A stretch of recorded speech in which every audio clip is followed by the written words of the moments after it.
Está começando o CTcast, podcast Cultura e Teologia.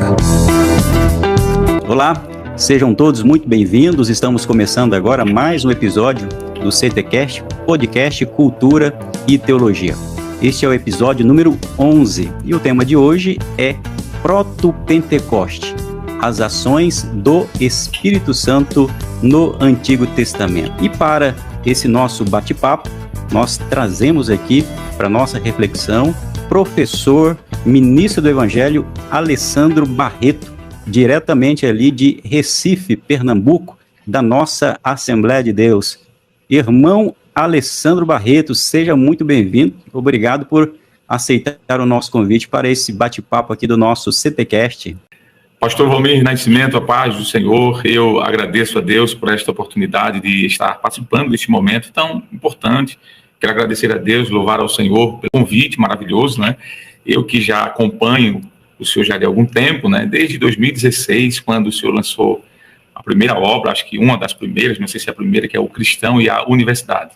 E desde lá que eu venho acompanhando o seu trabalho, um trabalho gigantesco, brilhante na teologia pentecostal, e hoje estar aqui participando deste momento, para mim, é uma realização de um sonho, um prazer muito grande, pastor.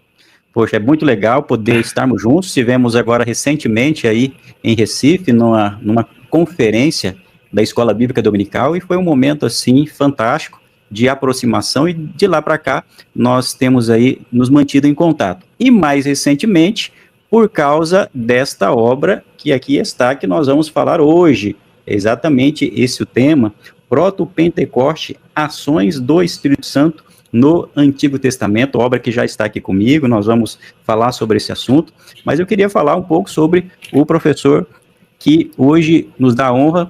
Ele é professor na área de teologia, tem formação também em filosofia, mestrado, doutorado, está fazendo agora um pós-doutorado. Fala um pouco aí da sua trajetória acadêmica, professor Alessandro. De fato, já há quase 23 anos que nós estamos nessa caminhada acadêmica, desde a primeira formação em teologia, quando concluímos há 23 anos mais ou menos, e depois a gente foi prosseguindo, né? O Senhor foi nos dando um desejo muito grande de estudar teologia. Na época fizemos ali no Seminário Teológico Pentecostal do Nordeste e sentimos a necessidade de fazer uma convalidação desse curso pela Universidade Metodista de São Paulo. E o desejo de estudar sempre foi muito grande, de buscar mais conhecimento. Como um bom aluno da Escola Bíblica Dominical, sempre gostamos de ler a palavra, de ler a Bíblia. E daí, pastor, foi surgindo outras oportunidades. O Senhor nos permitiu fazer um curso de 4 anos de licenciatura em filosofia, né, pela Uninter. E depois a gente foi avançando um pouco mais, fui um pouco para a área da psicanálise, da neuropsicanálise, onde fiz formação, graduação e mestrado, e também fiz um doutorado nessa área, que me ajudou bastante. E prosseguindo, fomos para a área da sociologia, fizemos o curso de sociologia, graduação em ciência da religião, e se Deus permitir, o ano que vem, estamos terminando aí a graduação, bacharelado, quero dizer, em psicopedagogia. É uma área que senti necessidade de fazer também uma formação para me ajudar em sala de aula. E na área teológica nós fizemos um mestrado e um doutorado, que estamos concluindo, se Deus permitir, em abril deste ano, um pós-doutorado, né?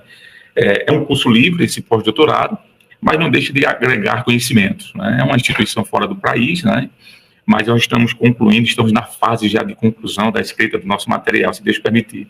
Maravilha! E hoje, isso é bênção de Deus, essa trajetória acadêmica, Glória a Deus. Isso nos deixa muito felizes quando nós vemos aí, como nós temos pentecostais, né, estudiosos do pentecostalismo, que estão avançando, estão produzindo e, sobretudo, estão estudando diversas áreas da teologia. E o tema de hoje é o seu livro, que aqui está, Proto-Pentecoste, como eu tive a oportunidade de apresentar, livro publicado aí com o selo da editora Bereia, um livro de fôlego, são mais de 400 páginas, né?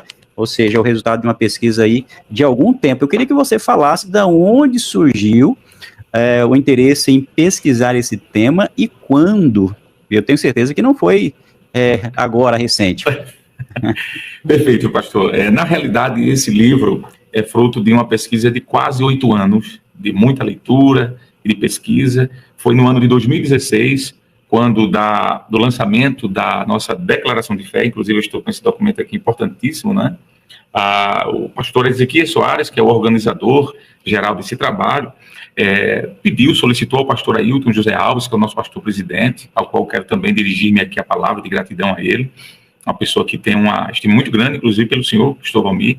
E o pastor Ailton, ele convidou alguns obreiros para estarem dando um suporte ao pastor Ezequiel Soares na finalização desse trabalho e na construção também de alguns capítulos. E dentre os nomes que estavam ali, o pastor Ailton José Alves, o pastor Ailton Júnior, o pastor Isaac Silva, o pastor Nath Jackson Saraiva, o pastor Valber Gustavo, vários obreiros, né? O presbítero Walson Salles, que é um professor de teologia aqui da nossa escola, professor Ebenezer de Oliveira. Dentre estes nomes, o meu nome também foi citado, para mim foi uma alegria muito grande, e nós pudemos participar daquele encontro. E naquele momento, naquele ano, passamos ali alguns dias, manhã, tarde e noite, de forma ininterrupta para concluir aquilo que era preciso. O pastor Ailton nos fez um convite para escrever uma obra, e ali foi aceito esse convite, era em 2016, e só agora, o ano passado, em 2024, foi que esse livro, que é o nosso livro, Proto-Pentecoste, ele saiu. Então é um resultado, pastor, de mais ou menos aí uns 7, 8 anos de pesquisa e de muito sacrifício. O senhor deve saber como é difícil escrever uma obra. Exato, e é importante sempre destacar isso, porque de fato toda obra é o resultado de horas de leitura, horas de escrita e horas de silêncio também, né? Então eu tenho certeza, pela envergadura, pelas referências bibliográficas, realmente demonstra aí o sacrifício para chegar ao resultado final. E eu já quero aqui avançar, ou na verdade começar de fato, porque uma pessoa que tem acesso ao seu livro pela primeira vez, vai, como nós colocamos aqui no título, Proto-Pentecoste. Então vamos começar por aí. O que é, professor Alessandro Barreto, o que é Proto-Pentecoste? O que é isso? É um protótipo do Pentecoste? Muito bem. Muito bem, pastor. É uma ótima pergunta. Antes de prosseguir, dando a sua resposta, eu quero, se o senhor me permitir, pastor, abrir aqui um parêntese, para fazer uma gratidão pública ao senhor, pastor Valmir Nascimento, que de uma forma muito gentil, muito amável, abraçou essa ideia quando o senhor esteve aqui o ano passado, no mês de março do ano passado, de 2024, esse livro foi lançado em outubro. Eu tive a oportunidade de poder estar ao seu lado, acompanhando o senhor ali naquela capacitação que foi promovida pela CPAD, né, o COED, e naquele momento ali no Centro de Convenções aqui em Recife, eu falei com o senhor do desejo de escrever uma obra, e se o senhor poderia nos dar um suporte, lendo esse escrito e fazendo algumas observações, e de pronto, de forma muito fraterna e amável, o senhor abraçou a ideia, outros também, mas eu quero me dirigir ao senhor, porque o senhor foi um dos primeiros, e eu quero dizer que o fruto desse trabalho aqui não é só meu, é de muitas pessoas, inclusive o senhor, né, que eu me sinto como um aluno, como eu já disse, algumas obras suas que eu já venho lendo há algum tempo, como Cristão e a Universidade, Seguidores de Cristo, Entre a Fé e a Política, A Razão da Nossa Esperança, recentemente agora, Na Cova dos Leões e A Mente Carismática, né? São obras que não tem como negar da sua envergadura na teologia, e eu quero agradecer a Deus por sua vida, pastor. Muito obrigado por abraçar a causa de um principiante como eu, né? Alguém que está começando agora, e para mim foi um prazer. Agora, respondendo agora a sua pergunta, é interessante, porque essa pergunta, pastor, muitos fazem, por que proto? Pastor, o subtítulo, como eu já leciono há quase 20 anos na academia, e por muitos anos fui professor de metodologia científica, já orientei mais de 150 monografias, dissertações, artigos científicos. Então, quando eu estava em sala de aula, eu dizia aos alunos o seguinte: o segredo do título de uma monografia está no subtítulo. Porque o título pode ser, entre aspas, obscuro, mas o subtítulo vai abrir, vai dar clareza. Isso. Então, se a gente olha só para o nome Proto-Pentecoste, talvez não fique muito claro. Mas quando a gente olha para o subtítulo, Ações do Espírito Santo no Antigo Testamento, aí a coisa já clareou. Eu quero falar, ou eu quis melhor falar sobre isso. Falar sobre o Espírito Santo, pastor, no Antigo Testamento. Porque todas as vezes que eu ia ministrar aula de pneumatologia, por exemplo, e eu me dirigia às literaturas, sempre eu era direcionado a Atos dos Apóstolos, aos Evangelhos, ao texto de Paulo aos Coríntios, Gálatas, Efésios. Muito bom. Mas eu sentia a necessidade de uma abordagem mais específica no Antigo Testamento. Então isso me fez pesquisar sobre isso.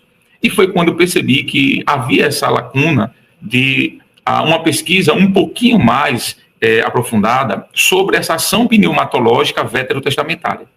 Então eu pensei, bom, se eu quero falar sobre o Espírito Santo no Antigo Testamento, eu tenho que colocar algum termo que indique anterioridade ao Pentecoste.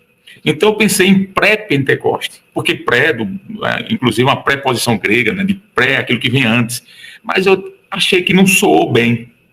E um dos pastores amigos aqui, o pastor Altair Germano, que me ajudou também, ele disse: Alessandro, eu acho que pré não ficou bom, não soou bem. Vamos pensar em outro texto. E aí, em conversa com alguns amigos, veio na minha mente o termo proto, que vem de protótipo, como o senhor mesmo disse, né? O que é proto? É aquilo que vem antes. Inclusive, no livro, nas páginas iniciais, pastor, aqui já na página 42, a gente vem trazer aqui o que é, por que a escolha do termo proto. O dicionarista Antônio Oais, ele diz que proto vem do grego protos, que significa primeiro, aquilo que está à frente, aquilo que é principal, seminal, aquilo que é do início. Então, o termo proto-Pentecoste nada mais é, pastor, do que falar sobre as ações do Espírito Santo antes do Pentecoste. Não o Pentecoste da festa de Pentecoste de Atos, mas o Pentecoste da festa do Antigo Testamento, mas a festa de Atos dos Apóstolos. Então, proto é justamente isso, uma abordagem daquilo que o Espírito Santo fez antes dos evangelhos, se assim eu posso dizer. Essa abordagem sua é excepcional, ela é necessária. Primeiro, lembrar a importância dessa temática para a teologia em geral. Ou seja, é trabalhar as ações do Espírito Santo em termos de uma teologia bíblica, com os olhos voltados para o Antigo Testamento. Eu digo isso porque é importante nós falarmos sobre o papel do Espírito Santo, porque é uma contribuição significativa do pentecostalismo. Eu me recordo quando eu recebi o seu livro, até lá no endosso eu falo sobre isso, eu destaco que coube ao pentecostalismo resgatar na tradição cristã a abordagem e o ensino sobre a atuação do Espírito Santo. Nós sabemos, e muitos autores falam sobre isso, destacando ou apresentando o Espírito Santo como Deus esquecido, porque de fato ao longo aí de séculos o Espírito Santo ele foi silenciado na produção teológica. E o pentecostalismo enfatiza a pessoa do Espírito Santo, pertencente à Trindade, portanto Deus, mas muitas vezes em teologias sistemáticas, às vezes eu falo sobre isso, você pega algumas teologias sistemáticas, professor Alessandro, teologias aí de mais de 1000 páginas, que se dedicam tão somente, no máximo, 5 páginas para a pessoa do Espírito Santo. Então, é preciso aqui parabenizar essa abordagem para demonstrar como a teologia pentecostal tem trazido uma contribuição nessa área também, não é isso? Perfeito, professor e pastor Valmir. Inclusive, eu começo o livro dizendo isso, né? O texto que o senhor falou, o termo, o Deus esquecido, é fruto, inclusive, de um tema de um livro muito interessante, onde o autor vai abordar justamente esta questão, de que em algum momento o Espírito Santo foi relegado a segundo plano. Ele foi colocado nos bastidores do Antigo Testamento, que também é um título de um outro pastor assembleano, um amigo nosso, que escreveu recentemente uma obra fantástica, e o tema é esse, o Espírito Santo no Antigo Testamento, nos bastidores do Antigo Testamento. Então, por assim dizer, por algum tempo, essa pessoa da Trindade foi relegada a segundo plano, esquecida. Mas quando nós olhamos para a Bíblia, nós vamos ver, eu digo isso no livro, pastor, o contrário, porque no primeiro livro, no primeiro texto da Bíblia, nós temos lá, no princípio, que criou Deus os céus e a terra, e a expressão Deus, Elohim, traz a ideia ali da Trindade, de um plural majestático, todos nós defendemos isso à luz de uma revelação progressiva, principalmente do Novo Testamento. Mas no versículo 2 de Gênesis diz, e o Espírito de Deus estava pairando sobre a face das águas. E a expressão Espírito de Deus ali é a expressão Rua Elohim. Então, o Rua Adonai. Então, a primeira menção do nome do Espírito Santo já está no 2º versículo da Bíblia. Isso é algo fantástico. Na criação do homem, o sopro de vida que é dado pela Trindade, esse sopro também, essa vida, é fruto do próprio Espírito, é uma ação pneumatológica. Quando a gente vai um pouquinho mais à frente, na Torre de Babel, onde há uma manifestação da Trindade, o Espírito Santo está ali. Na vida de José, no Egito, o Espírito Santo está ali. Na vida de Moisés, falando com Moisés, o vento oriental que abre aquele mar, com ação que reflete uma ação do Espírito, e até a própria palavra ventos, rua. Então, no Novo Testamento, o Espírito Santo está atuando plenamente, mas no Antigo Testamento também. Eu sempre digo que quando Moisés estava para sair do Egito, os magos chegaram para Faraó e disseram, Faraó, olha, tem um segredo deste homem que está fazendo tudo isso. E Faraó disse, o que é? Aí eles disseram assim, é porque isso é o dedo de Deus. E lá em Lucas, capítulo 11, versículo 20, o Senhor Jesus, ele fala sobre isso e diz que esse termo, o dedo de Deus, é um dos temas, é um dos epítetos do Espírito. Então, o Espírito Santo foi quem agiu na vida de Moisés, trazendo aqueles milagres no Egito. Então, não tem como negar que o Espírito Santo está permeando desde Gênesis até Apocalipse. Portanto, se faz necessária uma abordagem acadêmica sobre esta pessoa abençoada no Antigo Testamento. E essa abordagem do estudo do Espírito Santo no Antigo Testamento, enfatizando o Pentecoste, como o senhor faz, e eu parabenizo também pela escolha do título, porque o título de um livro ele também precisa ser provocativo e misterioso. Porque, perfeito, tem que ter um mistério como pentecostal e também como autor, porque o leitor precisa entender, vai em busca. E tem que ter também o ineditismo. Então, é importante enfatizar isso, porque esse ineditismo, ele não é vazio, ele é bem fundamentado, como você muito bem faz nesse livro. Mas eu queria abordar também que essa sua proposta, ela é significativa, ela é útil para nós pentecostais também, para nós entendermos que o Pentecoste é um momento específico e muito importante para a igreja, mas só que existe um antecedente das ações de Deus antes desse momento. Ou seja, o que nós temos ali no Pentecoste é o cumprimento de uma promessa, é claro, uma promessa muito clara lá em Joel, de um revestimento de poder, mas quando o irmão propõe o proto-Pentecoste é para apontar que existia um antecedente de uma forma como Deus já agia em relação ao seu povo por meio do seu Espírito. Não é mesmo? Perfeito, pastor, exatamente isso. E aí o senhor falou sobre o ineditismo e a proposta, a provocação no tema, e foi por isso que pensamos nessa nomenclatura, o proto-Pentecoste. Quando o pastor Ezequiel Soares esteve aqui na Escola Bíblica de Obreiros no ano passado, no ano 2024, no dia do lançamento desse livro, ele disse uma frase interessante, ele disse, esse texto fala do Pentecoste antes do Pentecoste. Porque quando nós estudamos a Bíblia, nós entendemos perfeitamente que há uma intertextualidade, não é?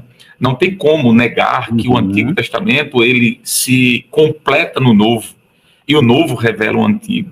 Dizer que temos doutrinas de forma claras no Novo Testamento é evidente, mas essas mesmas doutrinas, elas estão de forma seminal, por assim dizer, no Antigo. Por exemplo, falar sobre o arrebatamento da igreja no Novo Testamento é muito fácil. Mas falar sobre a doutrina do arrebatamento no Antigo Testamento já é mais complicado. Mas a pergunta é, há essa doutrina lá? Sim, essa doutrina está lá, em forma de profecias, em forma de promessas, e até tipologicamente, como Elias, né, Enoque, que foi arrebatado, que é um protótipo, né, do arrebatamento da igreja. Então, o termo proto-Pentecoste fala disso, desse evento antecipatório. Né? Por isso que no livro, pastor, eu falo muito sobre antigozo, eu falo sobre protótipo, eu falo sobre vislumbres, eu falo sobre antecipações pneumatológicas, eu falo sobre eventos pentecostais no Antigo Testamento. Inclusive, sobre esse termo ainda que o senhor falou, que é provocativo e é verdade, eu fiz uma pesquisa, pastor, me lembrei agora, peço sua permissão para abrir esse adendo aqui, sobre esse termo, proto-Pentecoste. Será que existe algum livro com esse termo? E não encontrei nenhuma obra que tenha o título do livro em português, em língua portuguesa, em espanhol, em inglês. O que eu encontrei foi algumas literaturas que têm pequenos subtópicos ou alguma palavra que cite proto-pentecostalismo ou proto-pentecoste. Mas o título do livro em si, não. Então, por isso que também foi interessante a gente escolher esse termo para trazer essa curiosidade. Muito bom, muito bom.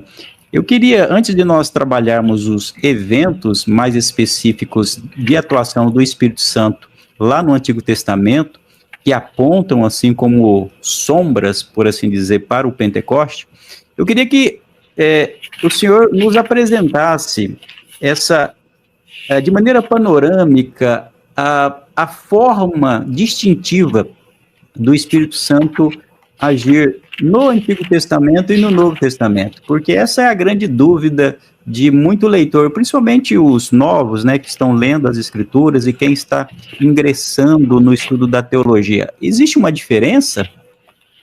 Muito bem, pastor. Uma pergunta que vale ouro. mas não esperava algo diferente do Senhor. Eu costumo dizer que o Espírito Santo de Deus, como uma das pessoas da Trindade, ele é Deus em absoluta igualdade ao Pai e ao Filho. Portanto, assim como o Pai e o Filho estavam trabalhando no Antigo e no Novo Testamento, e durante a história da igreja, ele também estava, o Espírito Santo. Então não tem como negar essa ação do Espírito Santo. O Espírito Santo é o mesmo. O mesmo Espírito Santo de hoje é o mesmo Espírito Santo do Novo Testamento, que era o mesmo Espírito Santo do Antigo. Mas qual a diferença? No livro eu falo sobre isso. Eu digo o seguinte, que a diferença do agir pneumatológico do Antigo para o Novo não é uma diferença qualitativa, mas é uma diferença quantitativa. Por exemplo, dizer que o Espírito Santo de Deus agia capacitando crentes no Novo Testamento é dizer que ele fazia isso no Antigo Testamento. Dizer que o Espírito Santo convencia pessoas ao arrependimento, e aí, portanto, vai ser gerado depois desta fé, desse arrependimento, a regeneração, a conversão, um novo nascimento, isso também acontece no Antigo. Dizer que o Espírito Santo habita nos crentes no Novo Testamento, isso também acontece de uma forma um pouco diferente, mas no Antigo Testamento.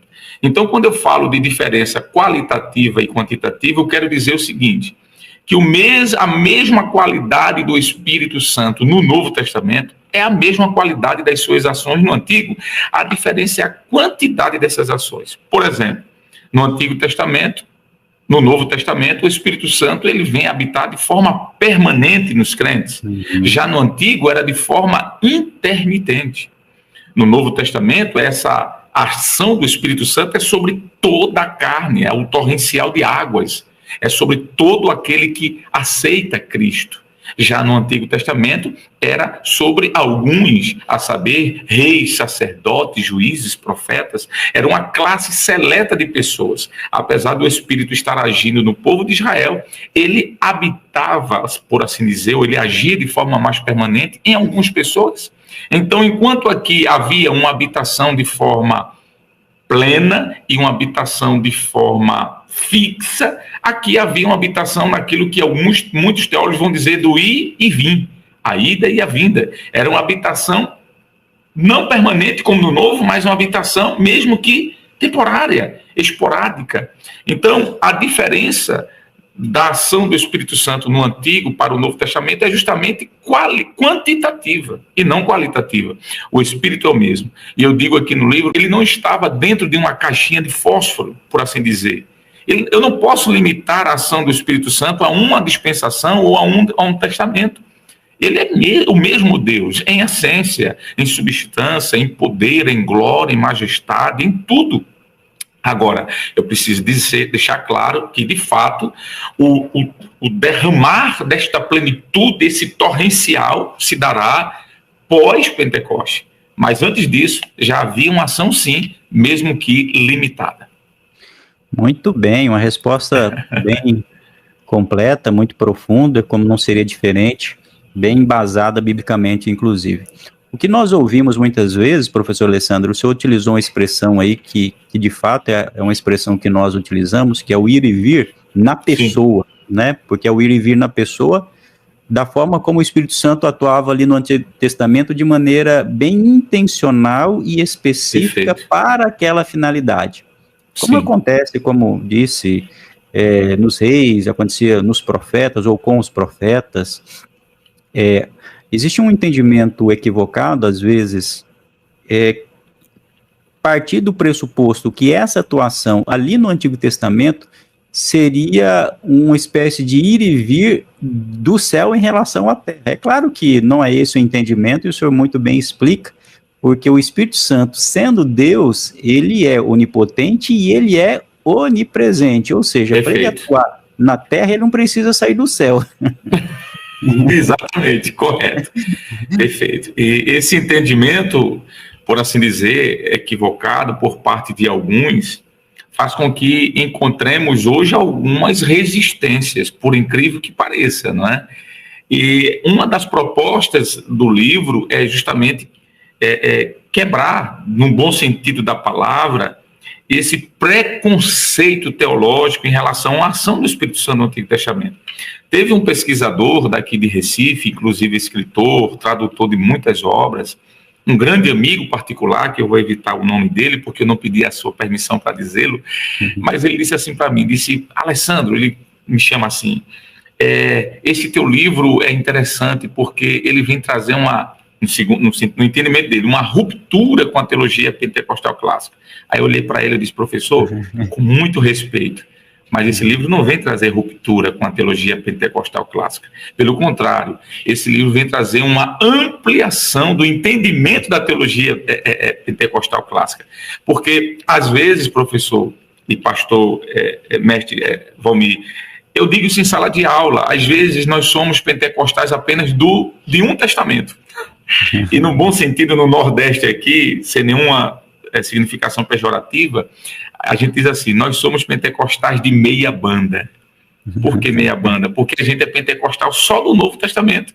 Pelo contrário, é possível encontrar no profetismo antigo de Israel fortes bases para a defesa do pentecostalismo. O pentecostalismo, por assim dizer, ou a teologia pentecostal, ela tem raízes profundas no solo do Antigo Testamento, que se concretizam e ampliam-se ainda mais no Novo Testamento e que são confirmadas ao longo da história. Desde o primeiro século até hoje, nós temos visto uma ação do Espírito Santo de forma extraordinária. Então, eu não posso pensar em defender uma teologia pentecostal a partir do Novo Testamento. Eu tenho que olhar para o Antigo. Desde Gênesis até hoje, o Espírito Santo vem demonstrando suas capacitações espirituais, manifestações de dons espirituais, mesmo que de uma maneira um pouco diferente do Novo, mas a teologia pentecostal ela tem bases profundas no Antigo Testamento. E eu acredito que no decorrer da nossa conversa a gente vai poder falar um pouquinho mais sobre assuntos bem específicos aqui da obra. Muito bem, com certeza. Nós já estamos aqui aprendendo bastante sobre essa temática que o livro nos proporciona através dessa pesquisa.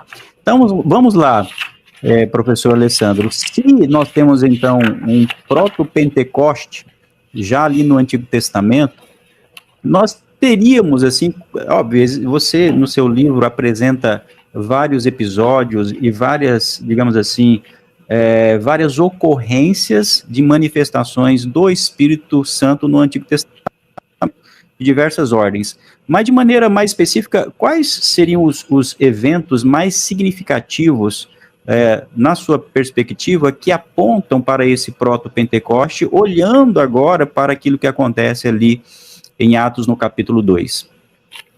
Perfeito.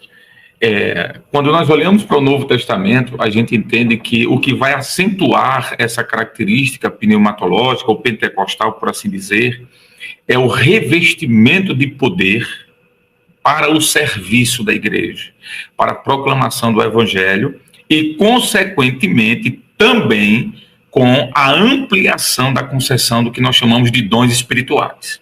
Então, o revestimento de poder, ele tem pelo menos dois objetivos. Primeiro, capacitação para o serviço e, segundo, ampliação das manifestações dos dons espirituais. E quando nós olhamos para no Antigo Testamento, professor, nós conseguimos ver, sim, claramente estas duas coisas. Nós vamos ver a ação do Espírito Santo capacitando pessoas para fazer o serviço de Deus, dando a estas pessoas capacidades extraordinárias, não só capacidades de liderança, mas capacidades também proféticas. Os profetas, por assim dizer, foram revestidos de uma autoridade de Deus para não só transmitir o oráculo divino, mas também para protestar contra o pecado. Isso não seria possível sem um revestimento do poder do Espírito Santo. Mas também, além disso, a gente vai ver a manifestação de alguns dons espirituais que vão aparecer no Antigo Testamento, mesmo que de forma seminal, mesmo que de forma, por que não dizer assim, proto-agendada. Eu uso essa expressão aqui. O pastor, um dos pastores pentecostais que nós temos no Brasil, escreveu uma obra interessante, e ele diz assim, no livro eu faço a citação dele, dos 9 dons que aparecem em 1 Coríntios 12, 7 estão de alguma maneira manifestados no Antigo Testamento. E ele cita o dom da palavra da sabedoria, o dom da palavra da ciência, o discernimento de espírito, o dom de operação de maravilhas, o dom de curar, e aí por diante. Então, quando nós vamos para o Antigo Testamento, e inclusive eu trato sobre isso em um capítulo específico aqui, que é o capítulo 2 e depois o capítulo 3, nós vamos perceber que há, sim, vários autores pentecostais, tanto brasileiros como estrangeiros, que citam e defendem a manifestação desses dons espirituais já no Antigo Testamento. O pastor Helenay Cabral, em uma de suas palavras, disse que conseguiu catalogar aí mais de 50 dons na Bíblia.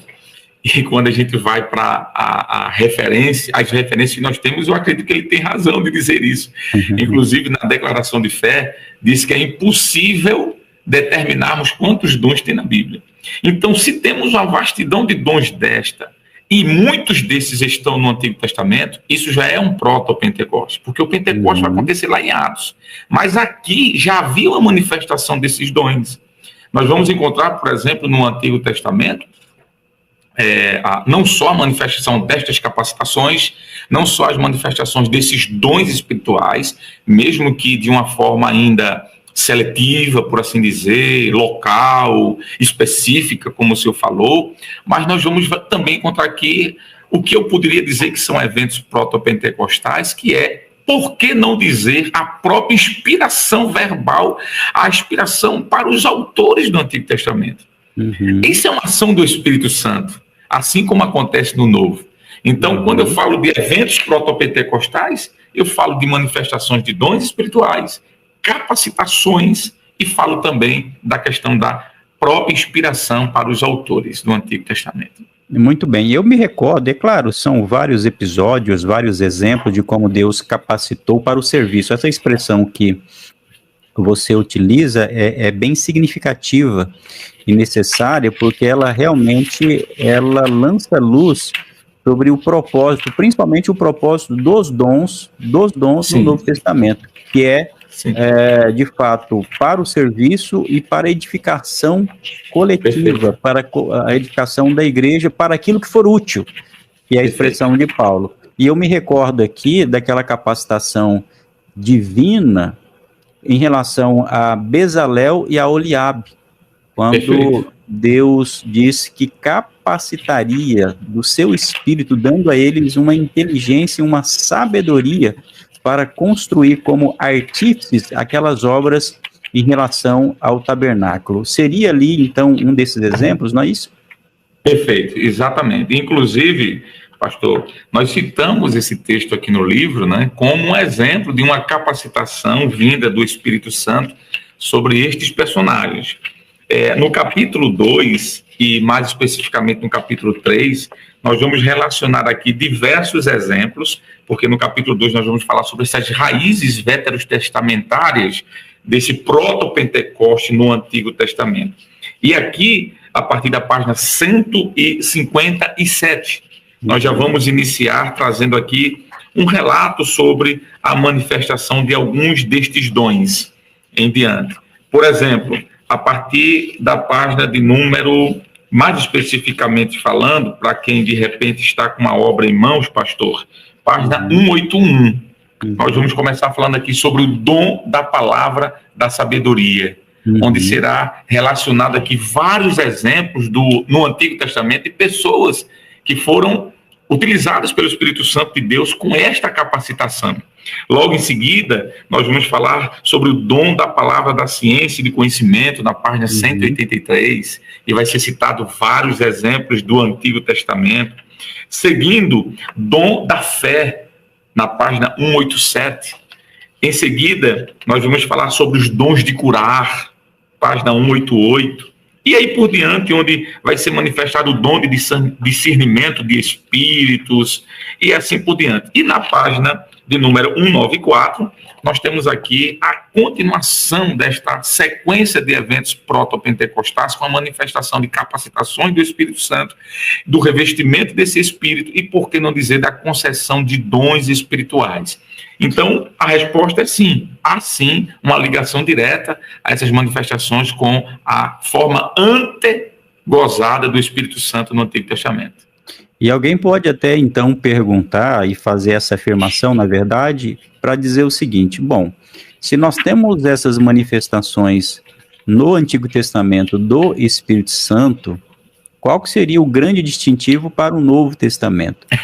A mim me parece que o grande distintivo do Novo Testamento é que esse revestimento de poder bem mais específico está se referindo à igreja, glória, não é mesmo? Perfeitamente. E além disso, pastor, que de fato o senhor já respondeu de forma maestral, mas se o senhor me permite, eu colocaria junto à sua fala, não precisaria, mas só para complementar ainda mais ou acrescentar, o diferencial é que esse revestimento do Espírito com a capacitação de dons, que é especificamente para a igreja, de forma coletiva, no Antigo Testamento era pessoal, de forma seletiva. E uma outra coisa é que eu diria que esse batismo com o Espírito Santo a partir de Atos vai apenas proporcionar uma dimensão mais ampla. O pastor Silas Daniel diz isso no seu livro, no livro que ele escreveu, O Batismo no Espírito Santo e a Evidência de Falar em Línguas Estranhas. Ele diz isso, que o batismo com o Espírito Santo trouxe essa ampliação. É como se no Antigo Testamento nós sentíssemos apenas aquela chuva seródia, aquele gotejar, mas quando chegou no Novo Testamento, a chuva caiu de forma torrencial. Então eu diria que seria essa diferença, basicamente, pastor. Perfeito. Bom, nós temos então no Antigo Testamento várias ocorrências de manifestações de dons para aquilo que Deus intentava naquele contexto. Agora, existe algum dom ou dons do Novo Testamento que não acontecem no Antigo Testamento? Eu já estou fazendo a pergunta porque eu já li o livro. Perfeito, pastor, perfeitamente. Sim, a resposta é sim. A resposta dessa sua pergunta está no final do capítulo 2 e já adentrando no capítulo 3. A gente apresenta aqui que existem dons específicos que estão relacionados apenas para a igreja por conta da manifestação do que nós chamamos de batismo no Espírito Santo. Quais dons seriam estes necessariamente? De forma específica, aquilo que nós chamamos de dons de elocução. E quais seriam esses dons de elocução?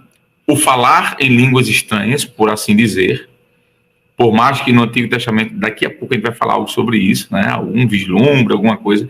Mas o falar em línguas estranhas, que é o batismo no Espírito, o dom de interpretação de língua e o dom de variedade de línguas.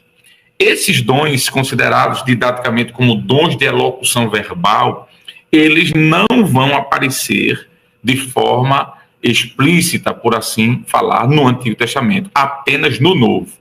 São dons que estão restritos ao batismo. Eu diria que a porta de acesso a esses dons, de fato, especificamente falando, será o batismo com o Espírito Santo.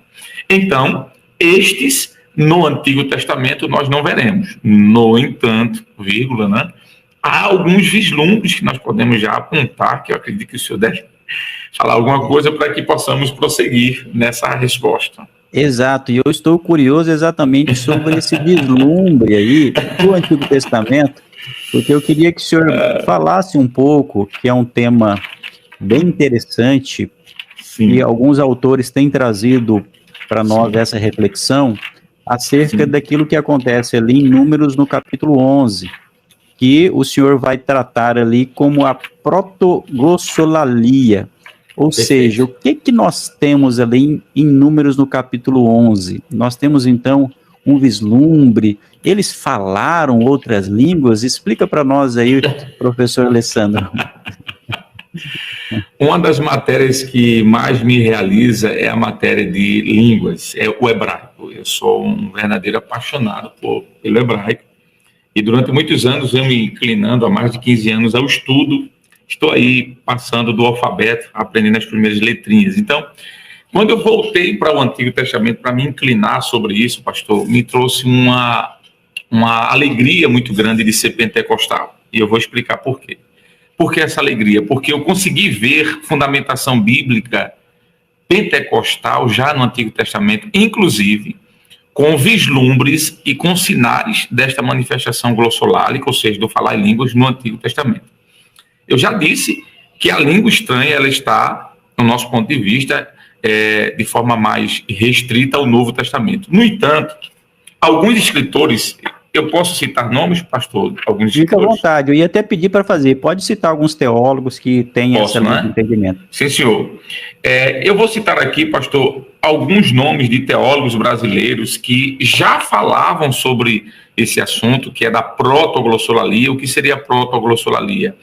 É algo que apontasse para essa língua estranha do Novo Testamento, mas já, de alguma forma, vislumbrada, antigozada, antecipada, ou proto-agendada no Antigo Testamento. Não era a mesma proporção, mas com características semelhantes. Então, eu vou citar aqui o pastor Silas Daniel, na sua obra O Batismo no Espírito Santo e as Línguas Estranhas como Sua Evidência. No capítulo 16 dessa obra, o pastor Silas vai trabalhar de uma forma magistral sobre o entendimento de alguns teólogos que apresentam que no Antigo Testamento já havia alguma pré-figura das línguas estranhas. Ou seja, o fenômeno da glossolalia já estava sombreado no Antigo Testamento. O pastor César Moisés, na obra Teologia Sistemática Pentecostal, a conexão pneumática entre as principais doutrinas da fé, juntamente com a sua filha, né? Eles escreveram uma obra fenomenal e eles também tratam sobre isso. O nosso querido e amigo Gutierrez Fernandes Siqueira, na obra dele, Pneumatologia, uma perspectiva pentecostal. No capítulo 4, ele faz uma abordagem muito interessante sobre essa protoglossolalia. O doutor Leandro Formic, em sua obra Profecia, Glossolalia e Entusiasmo Carismático no Cristianismo Primitivo do primeiro século, ele trata sobre isso também.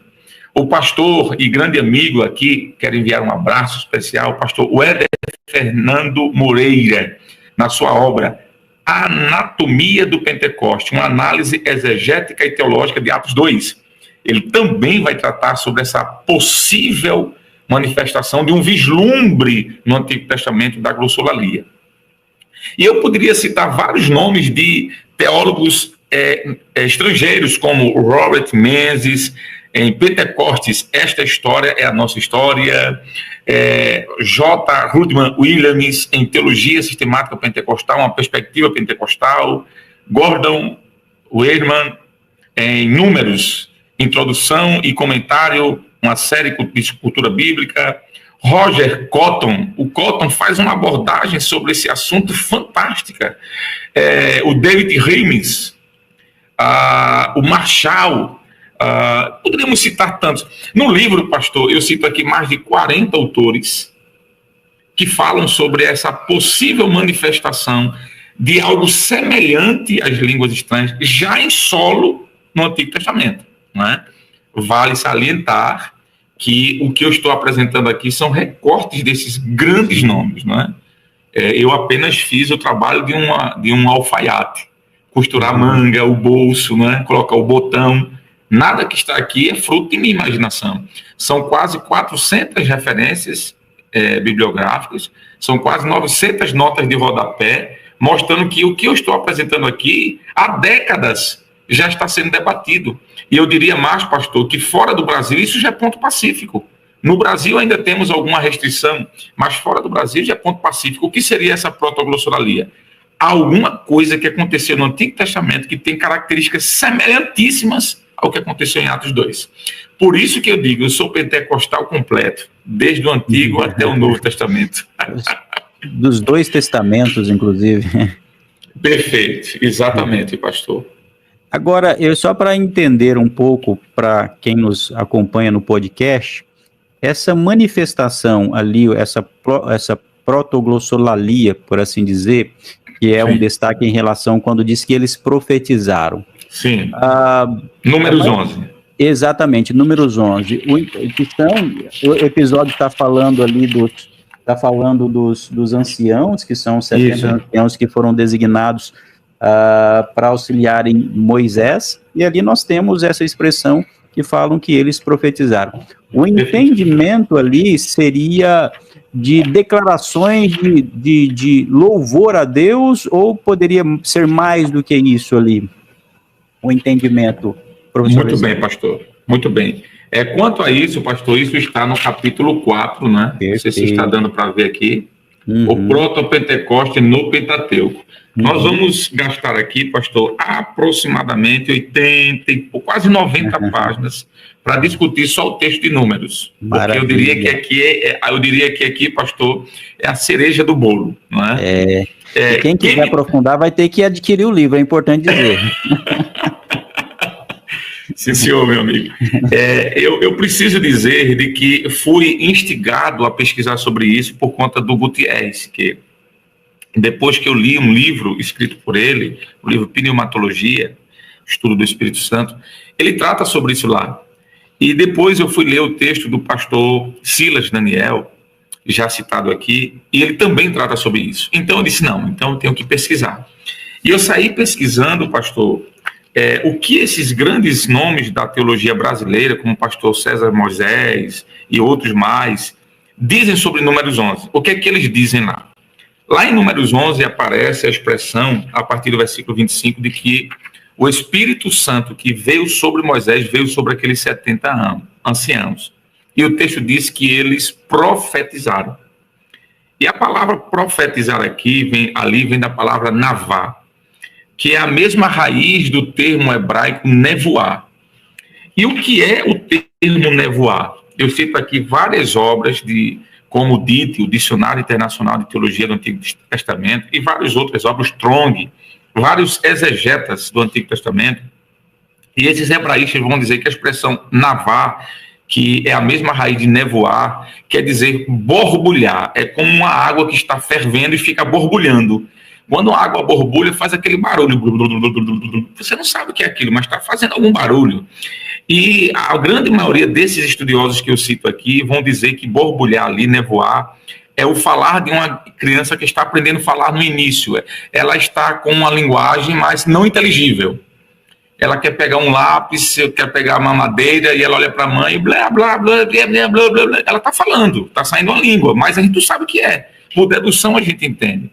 Então, a expressão em Números ali, além de dizer que é um transbordar do Espírito, traz a ideia de que eles borbulharam nesse falar, nesse profetizar. E o texto diz que nunca mais.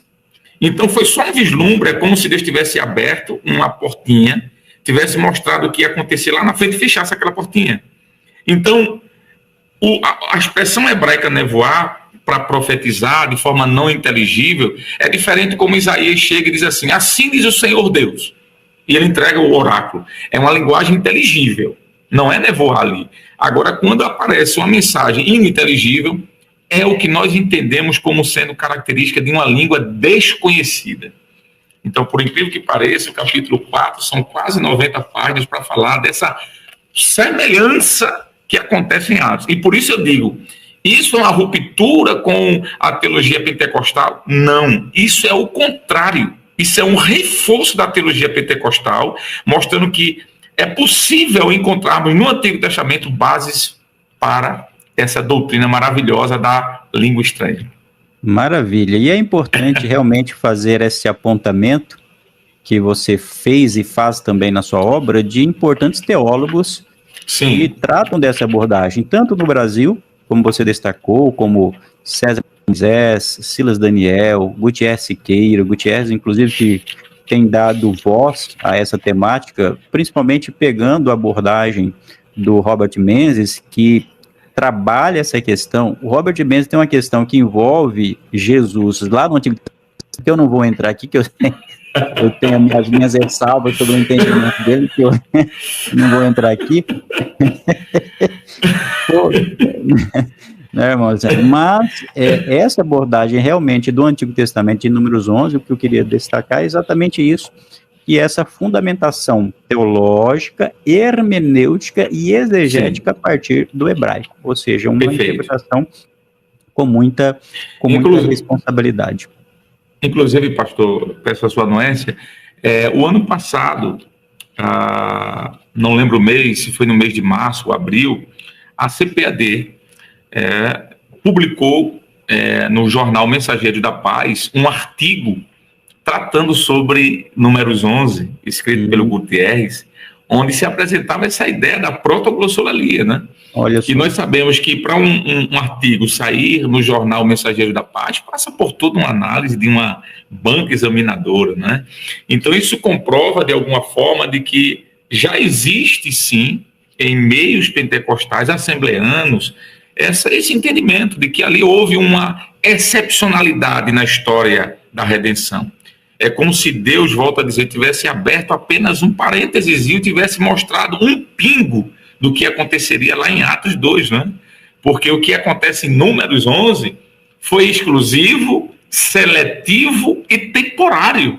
O que acontece em Números 11. O que acontece em Atos 2 é definitivo, amplo e permanente. E é isso que eu gostaria de fazer, né?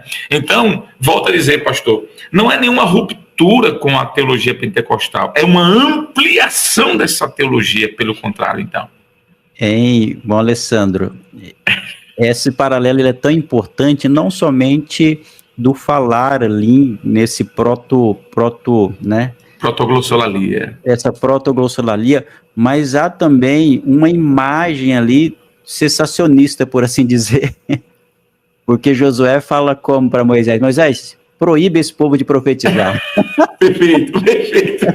E olha que Josué era um crente, mas ele não estava entendendo o que estava acontecendo naquele contexto. Então eu estou aqui brincando só para dizer que ali ele prefigura também aqueles que querem silenciar a manifestação do Espírito na comunidade. Perfeito. E Moisés disse o contrário. Moisés disse: Josué, meu desejo é que todos fossem envolvidos. E esse todos aqui, pastor, é o que vai acontecer em Atos 2, porque toda a igreja vai ser beneficiada com esse derramado do Espírito. É um paralelismo maravilhoso, é algo extraordinário.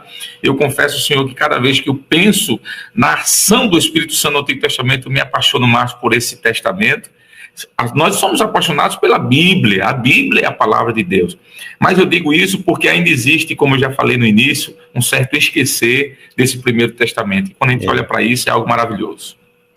Maravilha. Olha, já fomos aqui edificados com tantas informações. Glória a Deus. Bíblicas. Glória a Deus pela vida do professor Alessandro. A sua obra está aqui.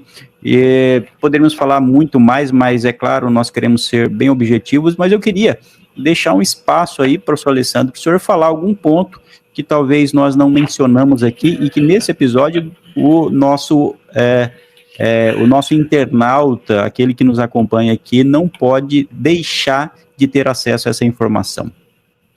Perfeito, pastor. Acredito que um ponto que não falamos, mas que é importante ser destacado, que está no livro, ele, na realidade, são dois pequenos subtópicos. É quanto à manifestação da habitação e da regeneração no Antigo Testamento. Quanto à habitação, eu acho que é um ponto mais pacífico, porque essa ida e vinda se justifica de forma mais simples, né? Essa ideia de habitação total no Novo e parcial no Antigo, entre os profetas, sacerdotes e reis, essa habitação permanente no Novo e essa habitação intermitente no Antigo. A Bíblia diz que o Espírito saiu de Sansão, né? A Bíblia diz que o Espírito entrou em Amizai. Ora, a ideia de entrar é o que está dentro, não se entra do lado de fora, né? A Bíblia diz que o Espírito encheu Sansão, não se enche um copo do lado de fora, só se enche internamente. Então, eu acho que essa ideia da habitação, pastor, já é algo mais simples, apesar que muitos ainda discutem e discordam, né? Mas no texto eu apresento essa possibilidade de entender que não há dificuldade.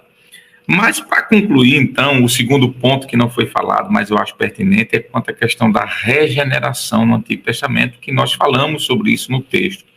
E eu queria, pastor, citar aqui, antes de dizer qualquer coisa, um grande teólogo que é Meyer Pearman. No seu livro, Conhecendo as Doutrinas da Bíblia, na página 290, ele diz assim: Eu vou ler aqui o texto dele na Ipsilitras. O Espírito Santo é revelado no Antigo Testamento de 3 maneiras. Primeira, como Espírito Criador ou cósmico, por cujo poder o universo e todos os seres foram criados. Segunda maneira, como Espírito dinâmico, doador de poder. Então, primeira maneira é Criador. Segunda maneira, no Antigo Testamento, doador de poder. Mas o Pirman continua dizendo, a terceira maneira que o Espírito Santo é revelado no Antigo Testamento é como Espírito regenerador, como o Espírito regenerador, pelo qual a natureza humana é transformada. Opa! A citação de um grande teólogo aí, pentecostal, um escocês, né? De nascimento, mas judeu de sangue, né? E pentecostal. O Meyer Pirman faz essa citação, mas não somente esta. Na página 191, ele continua mostrando que existe uma ação regeneradora no Antigo Testamento. Eu vou só citar, porque o tempo não dá, mas o Stanley Horton, no livro Teologia Sistemática Pentecostal, na página 371 e na página 394 e 395, e por fim, na página 143, ele também acentua essa ação regeneradora no Antigo Testamento. Eu poderia citar também, para terminar aqui, para mim, um grande historiador e teólogo pentecostal, o pastor Severino Antônio Estevão de Souza, desculpe-me, estava vendo aqui outra citação. Estevão de Souza, no seu livro Nos Domínios da Fé, um livro que nem é mais publicado, ele faz uma citação direta aqui do Espírito Santo como tendo a sua ação regeneradora no Antigo Testamento. Quando eu escrevi esse ponto, eu fui, de alguma forma, criticado por alguns, porque eles disseram assim que é impossível falar sobre regeneração no Antigo Testamento, porque essa ação regeneradora é a partir da ida de Cristo, ou a crença, como disse Jesus lá a Nicodemos. E eu faço aqui no livro umas perguntas bem básicas. É possível alguém não regenerado, por exemplo, ser inspirado pelo Espírito Santo para escrever um livro? Porque se alguém disser que sim, alguém vai dizer que a teologia liberal está com a razão. Porque a teologia liberal diz que a Bíblia não é escrita por homens inspirados pelo Espírito Santo, mas por homens comuns. Uma segunda pergunta que eu faço aqui. É possível alguém não regenerado ir até o céu? Porque eu tenho pelo menos 2 exemplos na Bíblia de que já foram arrebatados e estão no céu, num lugar intermediário. Elias e Enoque. É possível alguém não regenerado estar lá no céu? Terceira pergunta que eu faço aqui, pastor, é possível alguém não regenerado possuir o Espírito Santo de Deus, a ação do Espírito Santo de Deus? E aí por diante. Então eu diria que um dos pontos principais e até polêmicos dessa obra é mostrar que há sim uma ação regeneradora no Antigo Testamento. Obviamente que a forma como essa regeneração acontece se diferencia um pouco, mas há sim uma regeneração. Porque se não há uma regeneração no Antigo Testamento, então os santos do Antigo Testamento, eles foram salvos como? Por meio de quê? E eu concluo dizendo que, inclusive é uma citação, eu vou abrir aqui mais uma vez, é uma citação do Horton, ele diz assim, o Antigo Testamento, ele é abolido no Calvário, Efésios 2:15, e também com a morte de Cristo, pois assim fez o Novo Testamento entrar em vigor, Hebreus 9, do 15 ao 17. Ora, nós sabemos que existem histórias no Novo Testamento que ainda estão no Antigo. Por exemplo, quando Jesus chega para aquela mulher do capítulo 4 de João, ali ainda está dentro do contexto do Antigo Testamento. Quando Jesus chega para Nicodemos e diz, olha, quem não nascer de novo, não pode ver o reino dos céus. Nicodemos está dentro do contexto veterotestamentário. Ou seja, todos os personagens, João Batista, Nicodemos, Ana, Isabel, Zacarias, todos eles, até a cruz, ainda estão dentro do contexto do Antigo Testamento, pelo menos do contexto histórico, não do contexto escriturístico, mas do contexto histórico, sim, porque a Bíblia diz que Cristo é o fim da lei. Ele disse, em meu sangue eu farei uma aliança de um novo testamento. Então até a cruz ainda é no Antigo. A pergunta é, todos os santos até a cruz, nenhum deles foram regenerados. Eles estão ainda no contexto do Antigo Testamento.